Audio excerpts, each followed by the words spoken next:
Ahí sí. Muy buenos días, buenas tardes, ¿ya cómo están? Les saludo a todos en este mediodía de domingo 21 de mayo.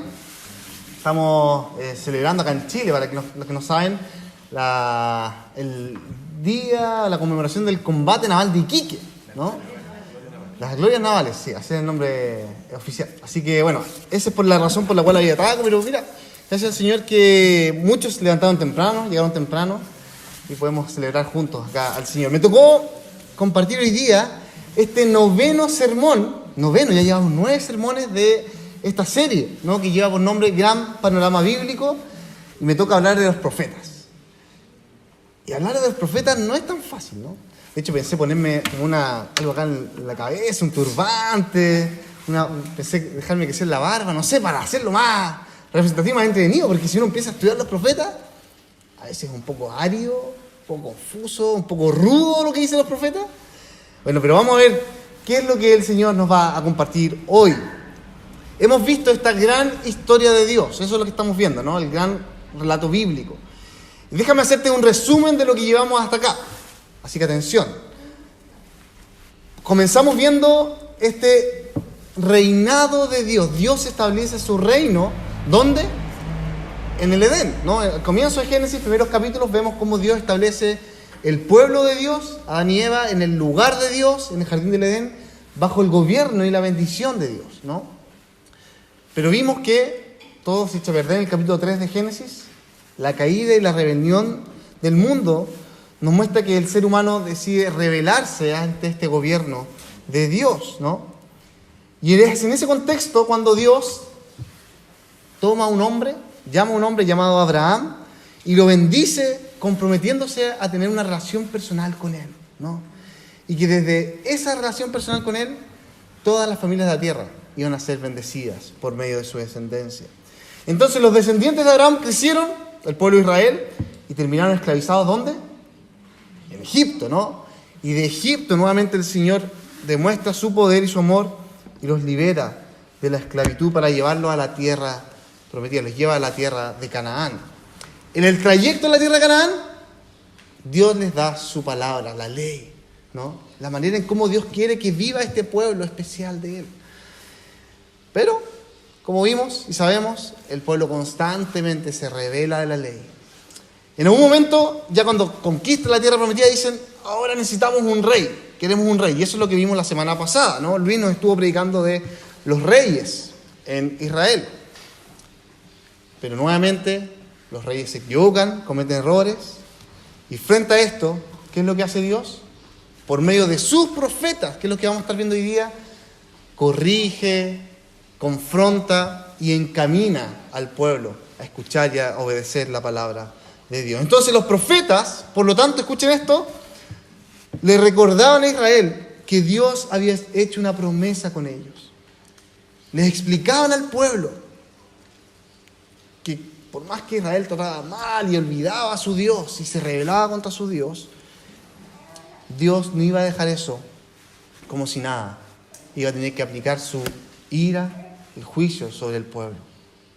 Pero también los profetas no solo denunciaban y anunciaban el juicio, sino también consolaban al pueblo. Les decían, después vendrá el cumplimiento pleno de las promesas. Los profetas apuntaban hacia el glorioso cumplimiento y establecimiento del reino de Dios. Lo que se había perdido en el Edén, los profetas nos apuntan hacia allá. Pero déjame preguntarte, en este resumen que les he hecho, ¿hay algo que se relaciona con tu vida? ¿Hay algo que se parece contigo? ¿Qué podemos aprender nosotros hoy día de los profetas? ¿Qué tiene que ver con mi vida? Acompáñame en esta oración para que Dios nos muestre y moldee su enseñanza en nuestros corazones. Oremos. Padre, gracias por tu palabra, gracias porque hoy día podemos decir de que tú sigues reinando. Jesús es nuestro Rey hoy. Y que tu palabra sigue transformando vida, sigue restaurando corazones. Ayúdanos, Señor, a entender este mensaje, a que los profetas no sea algo histórico, que tampoco sea algo quizás que nos lleve a asustarnos o a esperar cosas sobrenaturales, sino que nos demuestre y nos muestre que tú eres un Dios real, un Dios que sigue transformando nuestros corazones, que sigue trayendo consuelo y que ya ha establecido su reino en medio nuestro. Gracias, Padre, por tu poder que nos habla y que nos desafía hoy. En Cristo Jesús oramos. Amén. Amén. Profecía. ¿Qué es lo primero que se te viene a la mente cuando escuchas hablar de los profetas? Ya sé, algunos de ustedes pensaron en Nostradamus. ¿Han escuchado hablar de Nostradamus? ¿Sí? Famoso, ¿no? Que hace 500 años atrás anunciaba cosas que iban a pasar.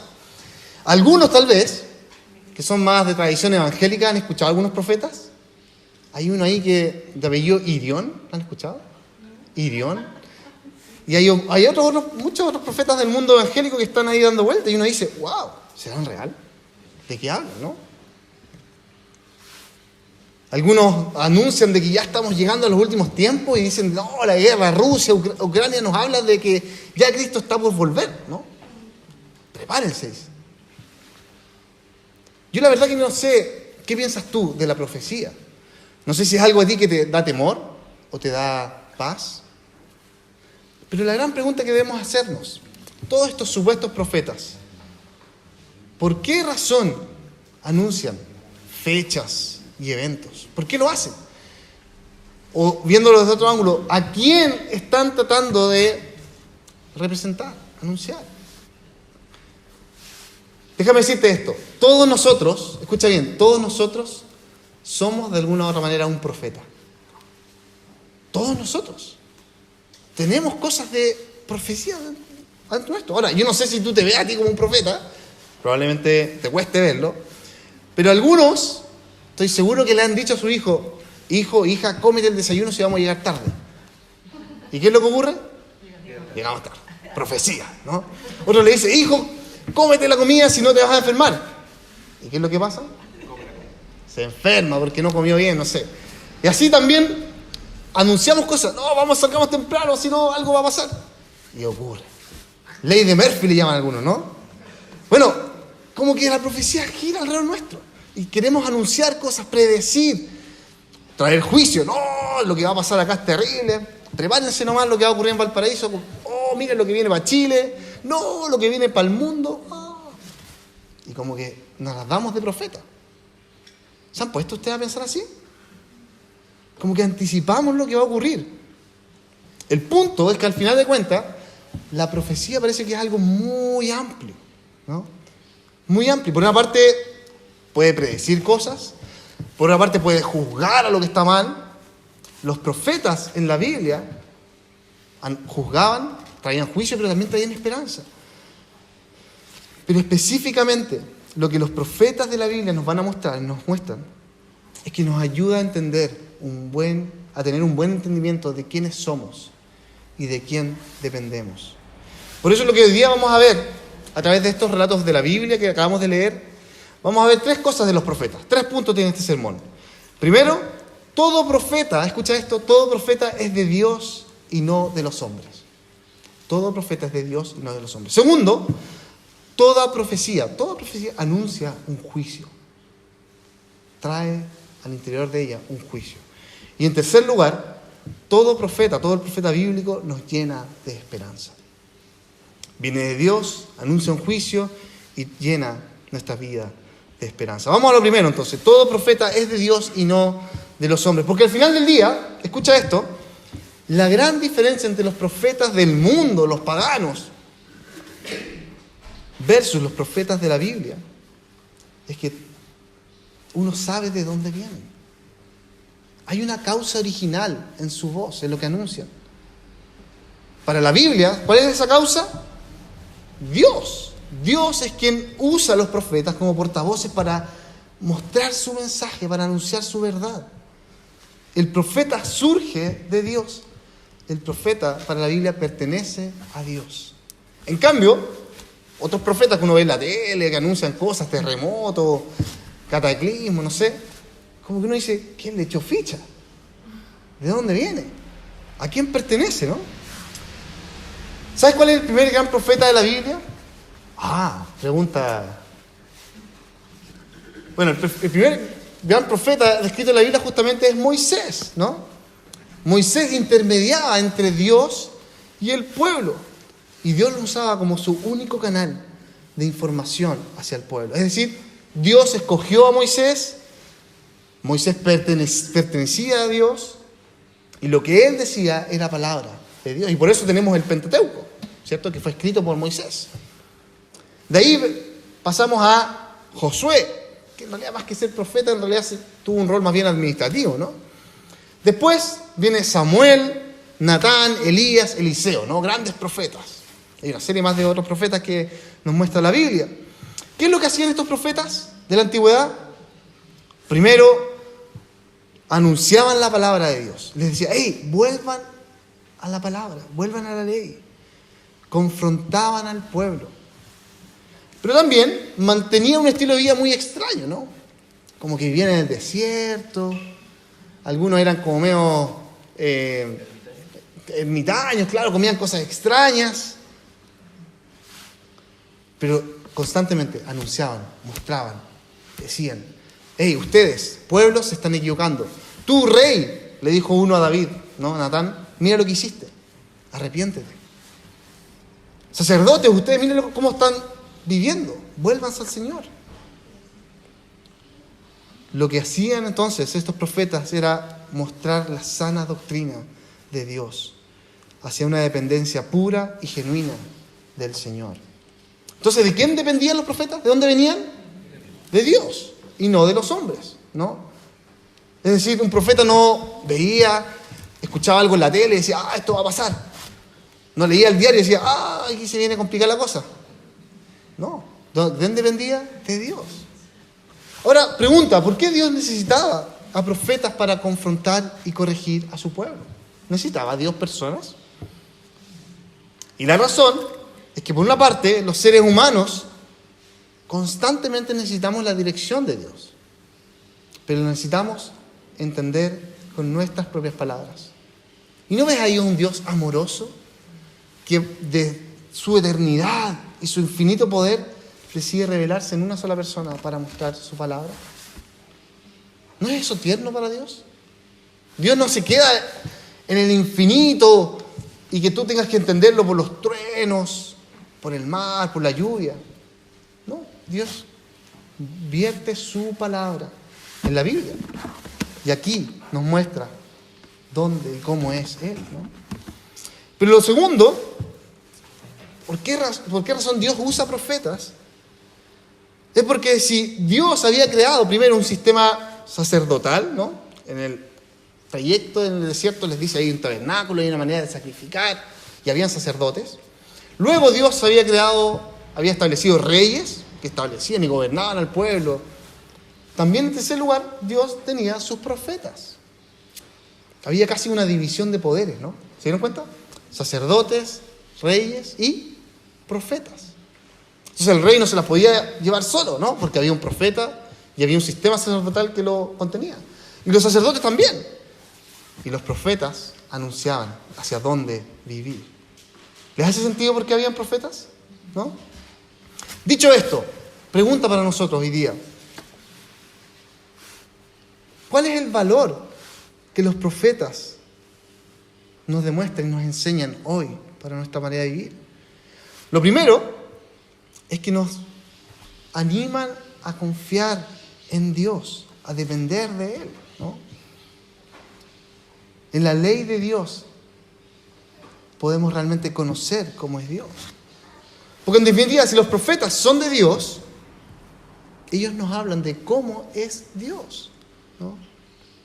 Dios, un Dios justo, un Dios fiel, un Dios que también es misericordioso.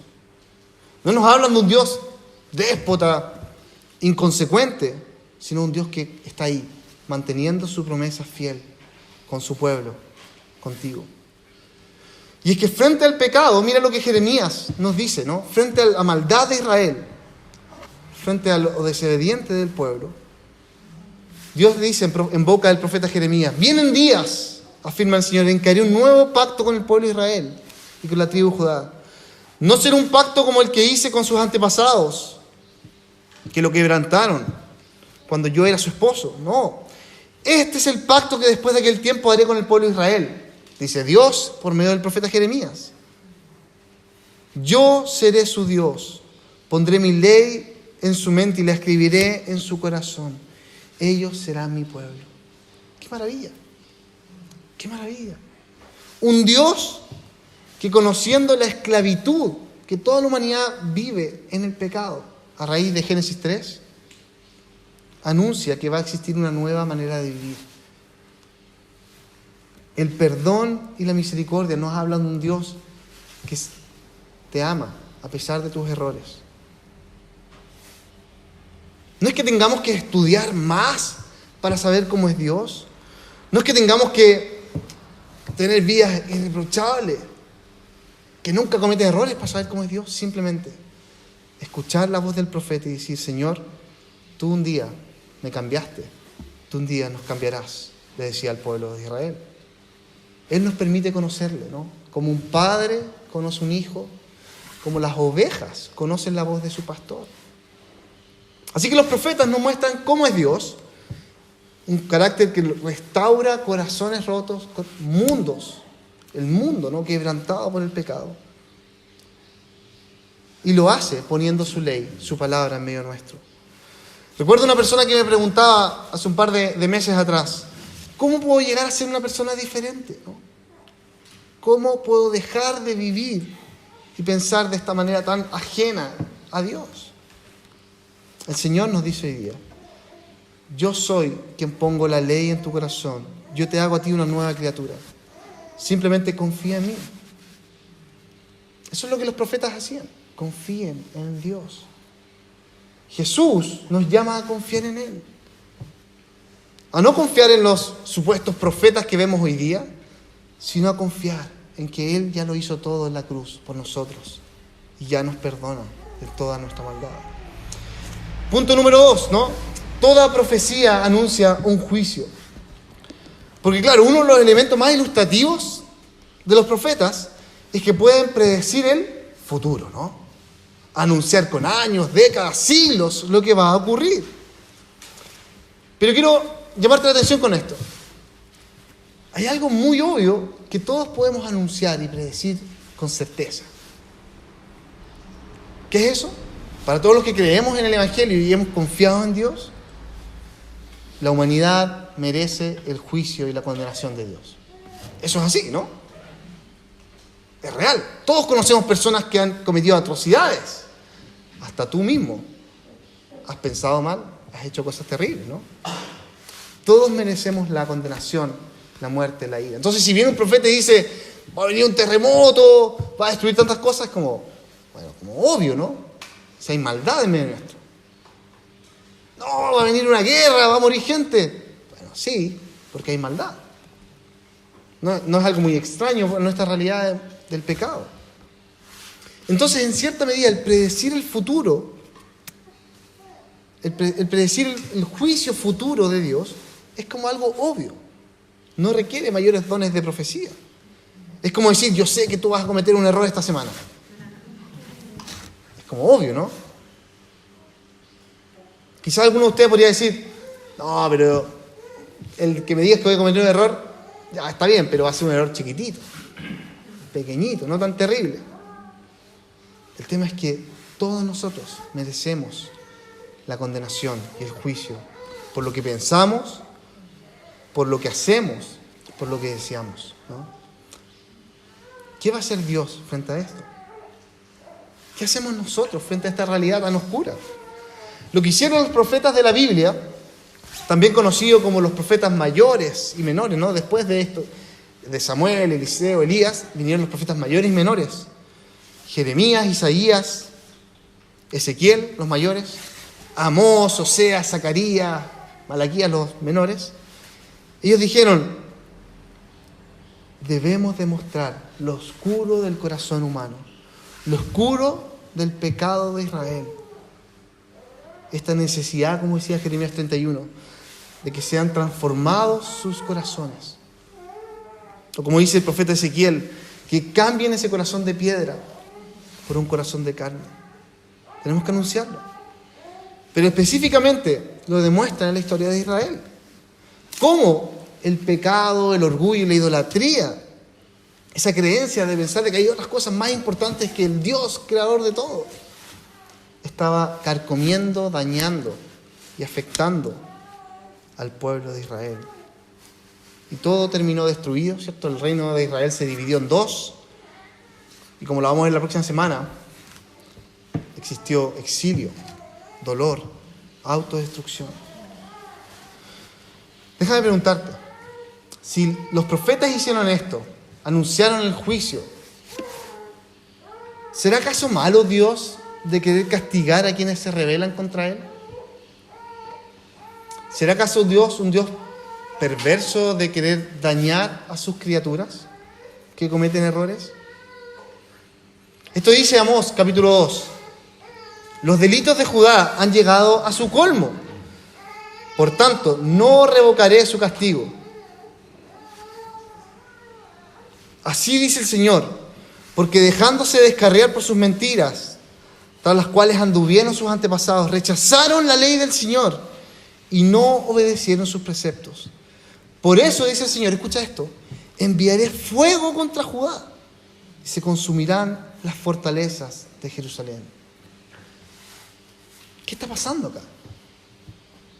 Dios está dejando que el pueblo sufra por sus malas decisiones. ¿Es acaso malo Dios?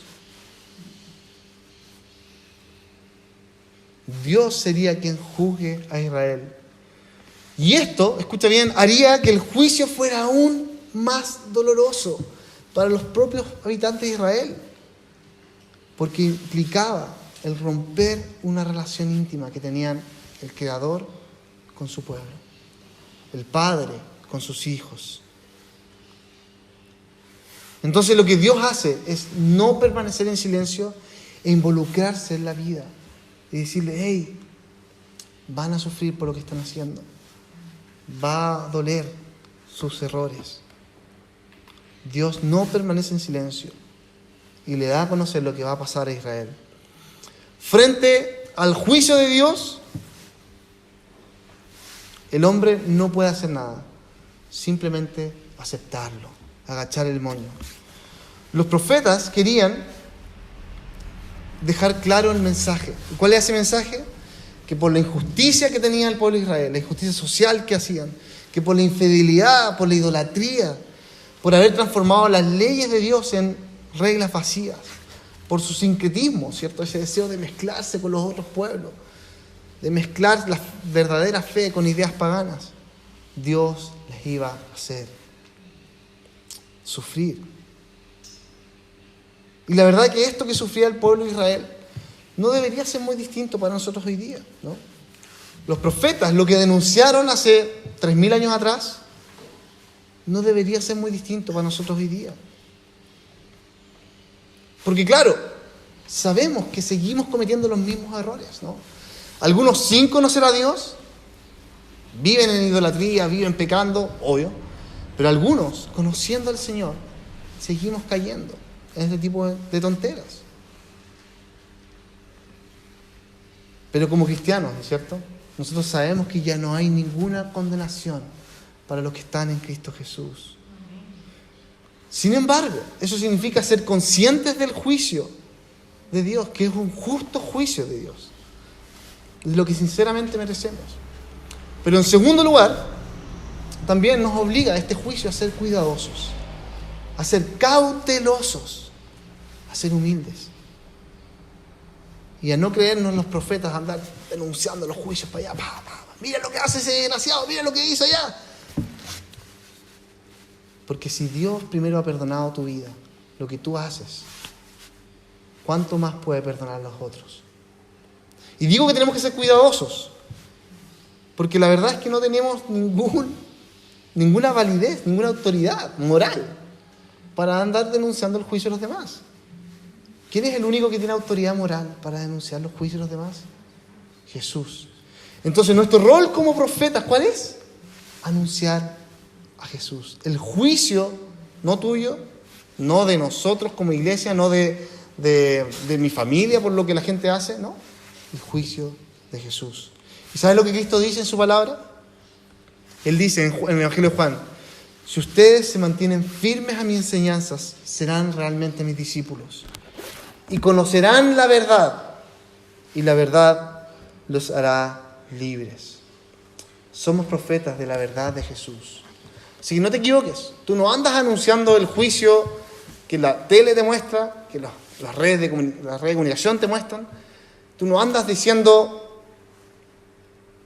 pensando que los demás son más malos que tú, sino tú simplemente dices, la verdad de Jesús me hace libre. La verdad de Jesús te puede hacer libre. ¿Qué tipo de profeta quieres ser tú? Pasemos ahora a nuestro tercer y último punto, ¿no? Todos los profetas nos llenan de esperanza.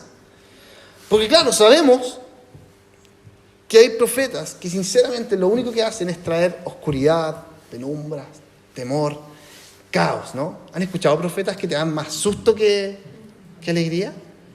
Y si tú lees acá Amós, tal vez Sofonías, tal vez Malaquías, como que te vaya a aterrorizar. ¡Wow! Profeta Daniel, ¿no? Cuando dice ¿cómo se llama? Aborrecible, abominación, desoladora, y uno dice, ¡ah! ¡Qué terrible!, ¿no? De hecho, es común que nosotros, de alguna manera, digamos, no, el futuro que se viene para Chile, terrible. No, mi familia con estos hijos que tengo, no, se va a destruir. No, el mundo va... Y esa es como una especie de actitud de juicio profética, pero negativa, ¿no? Oscura. Pero parece que la actitud que tienen los profetas de la Biblia, lo que nos muestran, es un poco distinta. Porque claro, si bien hay oscuridad, hay maldad y es real, todos cometemos errores y lo vemos a nivel nacional, a nivel mundial, atrocidades. Los profetas constantemente, y te desafío, abre tu Biblia, mira cómo terminan los profetas, mira lo que terminan diciendo. Todos los profetas traen luz en medio de la oscuridad, traen consuelo, aliento para los que sufren, traen esperanza en medio del dolor. Por ejemplo, profeta Sofonías, ¿no? Después de pasar gran parte de su libro, de su carta, de su libro, ¿no? Detallando el juicio terrible de Dios sobre Israel, de lo terrible que será la ira de Dios sobre toda la humanidad, termina diciendo en el capítulo 3, aquel día, pueblo, no tendrás que avergonzarte más de todas tus rebeliones contra mí. Dejaré un remanente en medio de ti, un pueblo humilde. Lanza gritos de alegría, dice Sofonías. Da gritos de victoria. El Señor te ha levantado tu castigo. Ha puesto retirada a tus enemigos. No temas, Sión, ni te desanimes, porque el Señor tu Dios está en medio de ti, ¿cómo? Como guerrero victorioso. Es decir, después del dolor causado por nuestras propias rebeliones, por lo que el pueblo de Israel hacía, Dios traerá esperanza y alegría a su pueblo. Dios traerá victoria y salvación. Entonces, ¿qué es lo que están anunciando estos profetas? Básicamente que de un Israel destruido, Dios levantará a un remanente, a un pueblo. Y que en medio de este pueblo estará el Señor como guerrero victorioso. Ahora déjame preguntarte, ¿no? ¿Qué parte de Sofonías prefieres escuchar? ¿Los primeros 2, 3 capítulos o el final de Sofonías? O si lees Amós, ¿qué parte prefieres leer? ¿Los primeros capítulos de Amós o el capítulo 9, al final, cuando habla de esperanza? ¿Cuál es la que más te gusta escuchar? Bueno, en cierta medida, todos nos gusta más escuchar la parte positiva, ¿no? Como que la parte de la sangre, del dolor, de la desolación, como que le hacemos el quite. Pero para que realmente las noticias de Dios sean buenas, tenemos que ser muy claros y conscientes de lo terrible y oscuro que son las noticias malas, ¿no? En la mañana estábamos leyendo un versículo con el equipo de predicación de Lanham, ¿no? Hay varios que no están acá, que están en Lanham, y leíamos Marcos 1, 13 y 14. Marcos 1, 13 y 14. ¿Sabes lo que dice Marcos 1, 13 y 14? Jesús comienza su ministerio y dice que Juan había sido encarcelado, había sido tomado preso. que Jesús se levanta y empieza a anunciar las buenas noticias. Se ha cumplido el tiempo, dice Jesús. El reino de Dios está cerca. Arrepiéntanse y crean las buenas nuevas. Y veíamos esa como blanco y negro, ¿no? Malas noticias, Juan está encarcelado, hay dolor, hay persecución. Buenas noticias, se ha cumplido el tiempo. Ha llegado el reino de Dios. Jesús ha venido a establecer el reino de Dios.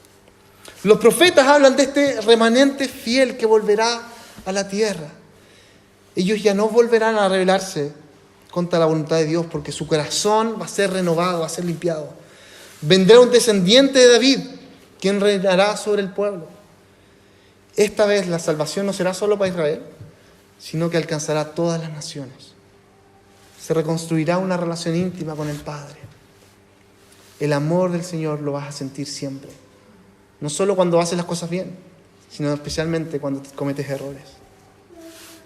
Y para mayor aún gloria, los profetas describen esta impresionante realidad de la nueva creación. Cielos nuevos, tierras nuevas, una nueva creación, un establecimiento pleno del reino de Dios.